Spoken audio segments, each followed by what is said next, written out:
ሰላም ጤና ፍቅር በረከት ተመኘንላችሁ ወደ ቤተሰቦቻችን በያላችሁበት የዓለም ዳርቻ ሁሉ እንደምን ቆያችሁን። በአዲስና አነጋጋሪ በሆነ ርዕሰ ጉዳይ ተገናኝተናል። ይህ ርዕሰ ጉዳይ እንግዲህ በጣም በርካቶችን ያስጨነቀ ነው። በተለይ ደግሞ የአየር ንብረት ቀውስ ጋር ተያይዞ የተነገሩ ቀደም ያሉ ግን ትንቢቶች አሉ። ይሄ በጣም የሚያስገርም ነው። እንደሚታወቀው ጀርመንና ስፔንን ጨምሮ መላው አውሮፓ በቃጠሎ ማዕበል ውስጥ ነው ያለው። እንዳጠቃላይ መላው ዓለም የመሬት መንቀጥቀጥ፣ የባህሮች መፍላት እና መገንፈል እንዲሁም የበረዶ መቅለጥ ገዳይ አውሎ ንፋስን ጨምሮ ምድራችን በጣም ተጨንቃለች ማለት ነው። በተለይ ደግሞ በስፔንና ጀርመን እየታየ ያለው ከፍተኛ የሙቀት ማዕበል፣ ሰደድ እሳት እንዲሁም በዓለም ዙሪያ የሚከሰቱ የመሬት መንቀጥቀጥ፣ የጎርፍ መቅሰፍቶች፣ ኃይለኛ አውሎ ንፋሶች የዚህን ዓመት 2026 የዓለም ስጋትን አጉልተው ያሳዩ ናቸውና ይህንን ነገር ግን የሚገርመው ነገር ቀደም ብለው የተነበዩ መጽሔቶች፣ ፊልሞች እንዲሁም ደግሞ ፕሪዲክት የሚያደርጉ እነሱ እንደሚሏቸው ትንቢት ተናጋሪዎች ይህንን ዓመትና ወር ጠቅሰው ተናግረዋል እና ይሄ በጣም በርካቶችን እያስገረመ ነው ያለው። እንግዲህ በዛ አካባቢም አሁን በጠቀስናቸው ሀገራት በተለይ መላው አውሮፓ ጫፍ የምትገኙ ቤተሰቦቻችን እንዴት እየሆናችሁ እንደሆነ ብታጋሩን ደስ ይለናል እና ይሄ ነገር ነው በዝርዝር የምንመለከተው። ሮማን ጸጋዬ ነኝ ከአክሱም ቲዩብ። አብራችሁን ስለምትሆኑ ከወዲሁ እናመሰግናለን። ሰናይ ቆይታ ይሆንላችሁ። ከዘ ኢኮኖሚስት መጽሔት ነው የምንጀምረው። የዓለም ክስተቶችን አስቀድሞ በመተንበይ ረገድ በየዓመቱ መባቻ ላይ የሚወጣው ዘ ኢኮኖሚስት መጽሔት የሽፋን ገጽ ዋነኛው ነው ማለት ነው። በጣም በርካታ የዓለም ሀያላን ሀገራትን ጨምሮ ይከታተሉታል ይሄንን ፔጅ ማለት ነው። ያለው መሬት ጠብ አይልም ይላሉ። መጽሔቱ ለ2026 ባዘጋጀው እትምና በሚኒስትራዊ ግራፊክሶች ላይ በዓለም አቀፍ ደረጃ የሚመጣውን የኢኮኖሚ ቀውስ፣ የጂኦፖለቲካ ውጥረትና ከባድ የአየር ንብረት መዛባትን በግልጽ ያስቀምጣል። በተለይ የምድር ሙቀት መጨመር፣ የተፈጥሮ አደጋዎችን፣ ጎርፍና ድርቅን ጨምሮ በምልክት በማሳየት 2026 የዓለም መሪዎች ለአየር ንብረት ለውጥ ትልቅ ዋጋ የሚከፍሉበት ዓመት እንደሚሆን አመልክቷል ማለት ነው። ኖስትራዳምስንም ስናየው እና ባባ ቫንጋን ስናያቸው እነዚህ ሁለት ታዋቂ ተርጓሚዎች ባለራእዮች ይሏቸዋል። እነሱ ለ2026 እና ለዚህ ዘመን ያስቀመጡት ትንቢት ከአሁኑ እውነታ ጋር በእጅጉ እንደሚገናኝ በትንታኔ እየወጣ ነው ያለው። ኖስትራዳመስ እንግዲህ 16ኛው መቶ ክፍለ ዘመን ጠንቋይ ኖስትራዳመስ በግጥሞቹ ላይ ስለ መጻዩ ዘመን ሲናገር ምድር በከፍተኛ ሁኔታ እንደምትደርቅና ታላቅ የውሃ መጥለቅለቅ ጎርፍም እንደሚኖር አስፍሯል። ለዚህ ዘመን ባስተላለፈው መልእክትም ደረቅ መሬት ይበልጥ ይደርቃል እናም ታላቅ ጎርፍ ሲመጣ ይታያል ብሎ ተናግሮ ነበርና ይሄ አሁን በአውሮፓ እያየን ያለነው የድርቅና ቃጠሎ በሌሎች አካባቢዎችም ያለው የጎርፍ መቅሰፍት በትክክል የሚገልጽ ይመስላል ማለት ነው። ባባ ቫንጋ የባልካኗ እመቤት ይሏታል። አይነ ስውር ባለራእይ ናት። ባባ ቫንጋ ከመሞቷ በፊት እስከ 5079 ድረስ ያሉትን ክስተቶች ተንብያለች። በርካታ ትንቢቶቿም 85 በመቶ በሚባል ደረጃ እውን ሆነውላታል። ዘመንን ተሻጋሪ ተንባይ ይሏታል። የራሷን ሞት የተነበየች ሴት ናት ይህች አይነ ስውር ሴትና ለዚህ ዘመን በተለይ 2026 አካባቢ ደግሞ በአውሮፓ ላይ የሚከሰት ታላቅ የተፈጥሮ ለውጥ፣ የኃይል እጥረትና የአየር ንብረት መዛባት አውሮፓን ክፉኛ እንደሚፈትናት ተናግራ ነበረ። ከዚህም በተጨማሪ በፓሲፊክ ውቅያኖስ አካባቢ የሚነሱ ታላላቅ የመሬት መንቀጥቀጦችና አውሎ ነፋሶች ዓለምን እንደሚያናውጡ ጠቁማ ነበረ። ሌላው ሲምፕሰን ፊልም ካርቶን ፊልሙ በጣም በዓለም ላይ ተወዳጅና ተጽዕኖ ፈጣሪ ፊልም ነው። እንደሚታወቀው የወደፊቱን ዓለም ክስተቶች ከቴክኖሎጂ እስከ ፖለቲካ፣ የተፈጥሮ አደጋዎች አስቀድሞ በማሳየት የሚታወቀው ደ ሲምፕሰን ተከታታይ ፊልም ይህን ነገር ተንብዮአል። ትንቢቱ በበርካታ ክፍሎቹ ላይ መላው ዓለም በከፍተኛ የሙቀት ማዕበል ሲሰቃይ፣ የከተሞች መሰረተ ልማት በጎርፍና በአውሎ ነፋስ ሲወድም፣ ሰዎች በዓለም ሙቀት መጨመር ምክንያት መጠለያ ፍለጋ ሲንከራተቱ አሳይቷል። ብዙዎች የፊልሙ ፈጣሪዎች የ2026ን የአየር ንብረት ቀውስ አስቀድሞ በምስል አስቀምጠውታል ብለው ያምናሉ። ሌላው ሆሊውድና የጥፋት ፊልሞች ናቸው። ዲዛስተር ሙቪዎች እንደ ዘ ዴይ አፍተር ቱሞሮ እና 2012 ያሉ ፊልሞች ሳይንሳዊ መረጃዎችን መነሻ በማድረግ የምድር የውቅያኖስ ሞገድ ሲዛባ መላው አውሮፓና አሜሪካ በአጭር ጊዜ ውስጥ ወደ ከባድ ሙቀት ማዕበል፣ የሰደድ እሳት፣ ተከታታይ አውሎ ነፋሶች ውስጥ እንደሚገቡ አሳይተዋል እና እነዚህ ፊልሞች ያስቀመጡት የጊዜ መስመር አሁን ካለንበት የ2026 እውነታ ጋር በእጅጉ እየተመሳሰለ ነው ያለው። ባጭሩ እንግዲህ ዘ ኢኮኖሚስት በመጽሔት ደረጃ ኖስትራዳመስ፣ ባባ ቫንጋ በታሪካዊ ትንቢቶቻቸው እንዲሁም ሲምፕሰን በፊልም ደረጃ ይህንን የ2026 አስከፊ የአየር ንብረት ቀውስ እና የተፈጥሮ አደጋዎች አስቀድመው ፍንጭ የሰጡበት መንገድ በአሁኑ ሰዓት በሰፊው ሰዎችን እያነጋገረ ይገኛል ማለት ነው። እነዚህን ነገሮች ነው በትንታኔ የምናያቸው። ለምንድን ነው እነዚህ ሰዎች ቀድመው የተነበዩት? ይሄ የኤሊቶቹ እጅ አለበት ወይስ ደግሞ ሌሎች እንደሚያስቡት የእውነትም እነዚህ ከላይ የጠቀስናቸው አካላት ትንቢተኞች ናቸው የሚለውንም እንፈትሻለን። እንቀጥል ውድ ቤተሰቦቻችን። እንግዲህ መረጃው እንደሚያሳየው ማለት ነው ዘ ኢኮኖሚስት ለምሳሌ ታዋቂው ብሪታንያ የቢዝነስ የፖለቲካ መጽሔት ነው። ዘ ኢኮኖሚስት በአመቱ ማጠናቀቂያ ላይ የሚወጣው የዓለም ቀጣይ አቅጣጫ የሚተነብይበት ዘ ወርልድ አሄድ የተሰኘው እትሙ በብዙዎች ዘንድ እንደ ዘመናችን ትንቢታዊ መጽሐፍ ይታያል። መጽሔቱ በቀጥታ ጽሑፉን ከመናገር ይልቅ በሽፋን ላይ በሚያስቀምጣቸው ስዕላዊ ሚስጥሮች ይታወቃል ማለት ነውና መጽሔቱ ለ2026 ያዘጋጀው ዲዛይን ላይ የዓለም መልክዓ ምድር በሁለት ዋነኛ ቀለማት ከፍሎታል። አንደኛው ወገን በከፍተኛ ቃጠሎና ድርቅ የሚወከል ደማቅ ቀይ ብርቱካናማ ቀለም ሲሆን ሌላኛው ወገን ደግሞ በውሃ መጥለቅለቅ በአውሎ ነፋስ የሚወከል ጥቁር ሰማያዊ ቀለም ነው። ሌላው በመጽሔቱ ሽፋን መካከለኛ ክፍል ላይ የሰዓት መስታወት ያሳያል።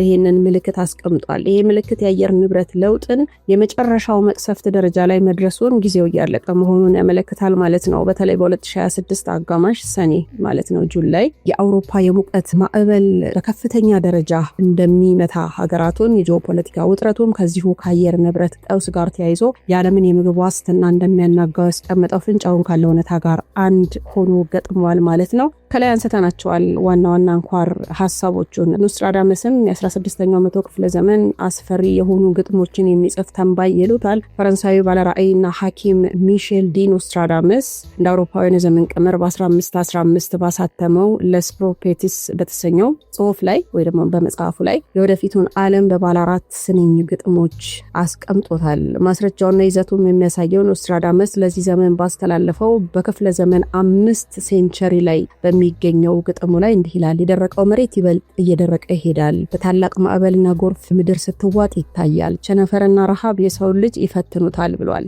ሌላው ይሄ ግጥም በአሁኑ ሰዓት በአውሮፓ በተለይ በስፔን፣ ፖርቹጋል፣ ጀርመን የሚታየውን ታይቶ የማይታወቅ የሜዲትራኒያን የሙቀት ማዕበልና የሰደድ እሳት ዋይልድ ፋየር በትክክል ይገልጻል ብለዋል። መሬቱ ከመድረቁ የተነሳ አመድ እየሆነ ባለበት በዚህ ቅስፈት በሌላኛው የዓለም ክፍል በእስያና በፓሲፊክ ደግሞ ገዳይ የሆኑ የጎርፍ መዓቶች ታይፎሮች ምድርን እያጥለቀለቋት ይገኛሉ። ኖስትራዳመስ ይህንን የሁለት ተቃራኒ የተፈጥሮ መቅሰፍቶች ጥምረት ከ470 ዓመታት በፊት በግጥሙ መተንበዩ ሰዎችን በጣም አስገርሟል። በርካቶችን በፍርሃት ተውጠዋል ማለት ነው። ባባ ቫንጋ የባልካኗ እመቤት የሚሏት ወይ ደግሞ በቅጽል ስሟ የባልካኗ ኖስትራዳመስ ይሏታል። የቡልጋሪያዋ አይነ ስውር ባለራዕይ ባባ ቫንጋ በሕይወት ዘመኗ 911 ጥቃት የኦባማን ፕሬዚዳንት መሆን ጨምሮ በርካታ የዓለም ክስተቶችን በትክክል በመተንበይ ትታወቃለች። ቫንጋ ከመሞቷ በፊትም ለቀጣዮቹ ዓመታት ካስቀመጠቻቸው ትንቢቶች መካከል ወደ 2026 በሚጠጋው የጊዜ መስመር ላይ በአውሮፓ ላይ ታላቅ ለውጥና መቅሰፍት ይከሰታል የሚል ይገኝበታል።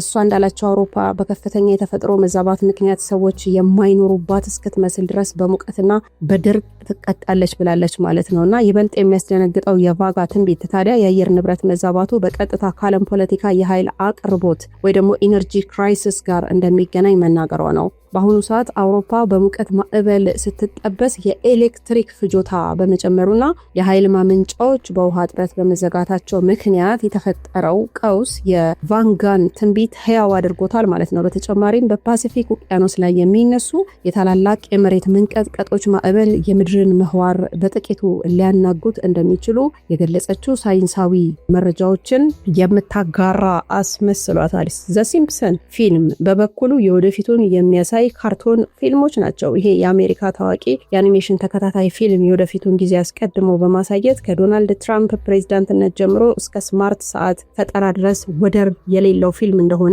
ይታወቃል። በበርካታ የፊልሙ ክፍሎች ላይ በተለይም ስለ ዓለም ሙቀት መጨመር በተሰሩት ክፍሎች ላይ ለምሳሌ በስፕሪንግፊልድ ኮኔክሽን እና በፊልም ደረጃ ባወጣው በሲምፕሰን ሙቪ ላይ ምላው ከተማ በትልቅ የብርጭቆ ጉልላት ወይ ደግሞ ዶም ሲሸፈን የሙቀት ማዕበሉ ሰዎችን ከመኖሪያቸው ሲያፈናቅል ይታያል። በአንድ ታዋቂ ክፍሉ ላይ ደግሞ የቴሌቪዥን ጋዜጠኛው ኬንት ብሮክማን የሰኔን ወር የአየር ሁኔታ ሲዘግብ የሙቀት መለኪያው ቴርሞሜትር ከቁጥጥር ውጭ ሆኖ ሲፈነዳ ከተማዋ በሰከንዶች ውስጥ በቃጠሎ ስትዋጥ ይታያል። ይሄ ምስል አሁን በ2026 ሰኔ ወር ላይ በአውሮፓ ከተሞች የተመዘገበውን የሳይንስ ሊቃውንትን ያስደነገጠውን የሙቀት መጠን አስቀድሞ በምስል የማሳየት ያህል እጅግ አስገራሚ ሆኖ ተገኝቷል።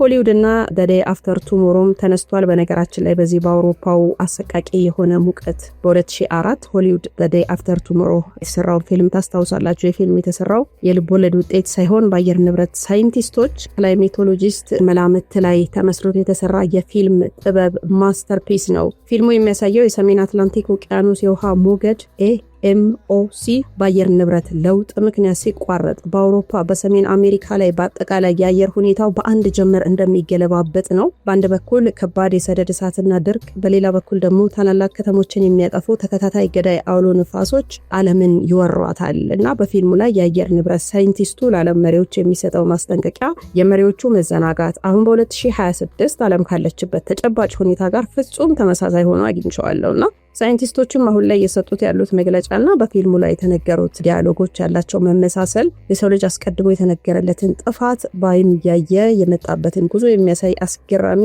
መስታወት ሆኗል። በጣም በርካቶች እነዚህ ነገሮች ወደኋላ ሄደው በጣም በርካታ ሰዎች ይሄን ነገር እያዩት በዚህ ላይም ትንታኔ እየሰጡ ነው። በነገራችን ላይ ወደ ቤተሰቦቻችን እነዚህ ከላይ የጠቀስናቸው ሀገራት ብቻም አይደሉም። እንዳጠቃላይ መላው ዓለም በሚባል ደረጃ በጣም በአስጨናቂ ሁኔታ ነው አሁን ላይ ያሉት። ለምሳሌ ቻይናን፣ ቬኔዙዌላን እንዲሁም ደግሞ ጃፓንንም ማንሳት ይቻላል። በዚህ ሳምንት ቻይና ታይቶ በማይታወቅ የዝናብ የጎርፍ መዓት እየታመሰች ትገኛለች። በተለይ በደቡባዊና መካከለኛው የሀገሪቱ ክፍሎች ላይ የጣለው ከባድ ዝናብ ታላላቅ ወንዞች ሞልተው እንዲፈሱ አድርጓል ማለት ነው። እንግዲህ በዚህ ሳምንት የቻይናው ታዋቂ የሶስቱ ገደሎች ግድብ የተባለው በታሪኩ ከፍተኛ የውሃ ግፊት እያስተናገደ ይገኛል። በሚሊዮኖች የሚቆጠሩ ዜጎች ተፈናቅለዋል። ከተሞች ወደ ውሃ ውስጥ መስጠም ደርሰዋል ማለት ነው።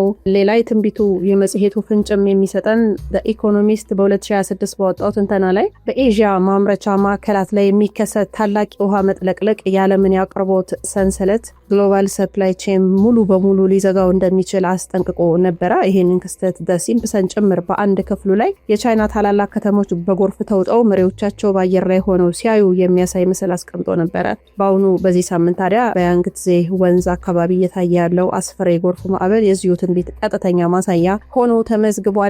ጃፓንም የቀለበት እሳት የመሬት መንቀጥቀጥ ስጋት ያለባት ሀገር ናት። ጃፓን በዚህ ሳምንት በአንድ በኩል በከፍተኛ የፓሲፊክ ውቅያኖስ አውሎ ነፋስ፣ በሌላ በኩል ደግሞ በተከታታይ የመሬት መንቀጥቀጥ እየተናጠች ትገኛለች። በዚህ ሳምንት ታዲያ በቶኪዮና አካባቢው የተመዘገቡት የከርሰ ምድር መናወጦችና የባህር ሞገድ መባባስ የጃፓንን የቴክኖሎጂ ከተሞች እጅግ ፈትኗቸዋል። የባባ ቫንጋ ትንቢትም እንዲሁ ማስረጃውን ስናየው ባባ ቫንጋ ለዚህ ዘመን ከተናገረቻቸው አስፈሪ ትንቢቶች አንዱ በፓሲፊክ ውቅያኖስ ሰንሰለት ላይ ታላላቅ የምድር ስንጥቆች ይፈጠራሉ፣ ይህም የምድርን መግነጢሳዊ መስክ ወይ ደግሞ ማግኔቲክ ፊልድ ይነካል የሚል ነበረ። ጃፓን የምትገኝበት ይኸው ሪንግ ኦፍ ፋየር የተሰኘው መስመር በዚህ ሳምንት ያሳየው መነቃቃት የቫንጋን የረዥም ዘመን ትንቢት በድጋሚ የዓለም መነጋገሪያ አድርጎታል ማለት ነው። ባለፈው ሳምንትም እንደነገርናችሁ ቬኔዙዌላም የላቲን አሜሪካው የኃይል መቋረጥ ደርሷል። የመሬት መንቀጥቀጡ ታስታውሳላችሁ፣ በጣም ብዙ ህዝብ ያለቀበት ነው። ወደ ደቡብ አሜሪካ ስንሻገር ቬኔዙዌላ በዚህ ሳምንት ፍጹም ተቃራኒ የሆነ ነገር ግን በተመሳሳይ አስደናቂ አየር ንብረት ቀውስ ውስጥ የምትገኝ ናት። ይህም ታይቶ የማይታወቅ ከፍተኛ ድርቅም የመሬት መንቀጥቀጥ አስተናግዳለች። በሀገሪቱ አብዛኛው ኤሌክትሪክ ኃይል የምታመነጭበት የጉጊሪ ግድብም የውሃ መጠን በዚህ ሳምንት ታሪካዊ ዝቅተኛ ደረጃ ላይ በመውረዱ ምክንያት መላው ሀገሪቱ በከፊል ጨለማ ውስጥ እንድትወድቅ የውሃ እጥረት እንዲከሰት አድርጓል። እነ ኖስትራዳመስ እነ ሆሊውድ የተወሰነ ፍንጭ ሰጥተዋል። ኖስትራዳመስ ወንዞች ይደርቃሉ ብሏል። ወርቅና ዘይት ምድርን ማዳን አይችሉም ሲል የጻፈው ግጥምን በነዳጅ ሀብቷ ለምትታወቀው ነገር ግን አሁን በድርቅና በኃይል እጥረት ለምትሰቃየው ቬኔዙዌላ ፍጹም ማሳያ ሆኗል። 2012 ላይ ያሉ የጥፋት ፊልሞችም የአየር ንብረት መዛባት መጀመሪያ የኢኳቶር አካባቢ ሀገራት የውጭ የውሃ ምንጭ በመድረቅ ወደ ከፍተኛ ማህበራዊ ቀውስ ሶሻል ክራይሲስ እንደሚያምራ ያሳዩት ምስል በዚህ ሳምንት በቬኔዙዌላ ምድርም ላይ በግልጽ እየታየ ነው ማለት ነው። እንደው በአጠቃላይ በዚህ ሳምንት ታዲያ ከቻይና ጎርፍ እስከ ጃፓን መናወጥ፣ የቬኔዙዌላ ድርቅ ያሉትን ክስተቶች የዓለም ቀውስ ወርልድ ክራይሲስ በአውሮፓ ብቻ የተገደበ ሳይሆን መላው ፕላኔታችን በአንድ ጊዜ እያዳረሰ መሆኑን እነዚህ አጥንታዊና ዘመናዊ ተንባዮች የጠቆሙትን ፍንጭ አሁን ማረጋገጫው ነው እያሉ ብዙዎች እያገላበጡት ይገኛሉ ማለት ነው። ወደ ቤተሰቦቻችን ለተጨነቁ ሁሉ እግዚአብሔር ይድረስላቸው። እናንተስ በመረጃው ላይ ያላችሁ ሀሳብ አስተያየት ምን ይመስላል? በኮመንት መስጫው ላይ ብታጋሩን ደስ ይለናል። አብራችሁን ስለነበራችሁ ከልብ የመነጨ ምስጋናችን ይድረሳችሁ። ቸር ቆዩን።